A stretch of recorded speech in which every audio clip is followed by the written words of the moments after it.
இந்த முடிவு நான் மட்டும் எடுத்த தனிப்பட்ட முடிவு இல்லைங்க, நாங்க எடுத்த முடிவு.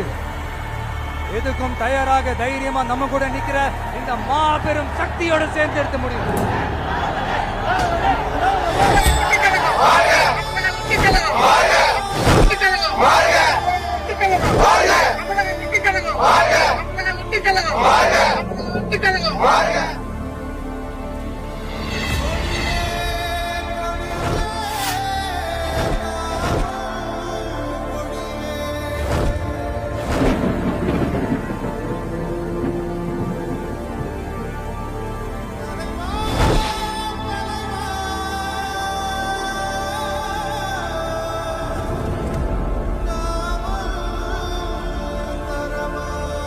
நம்ம தமிழக வெற்றி கழகத்தின் வழியா உங்களுக்காக உழைக்கணும்னு நான் வரேன்.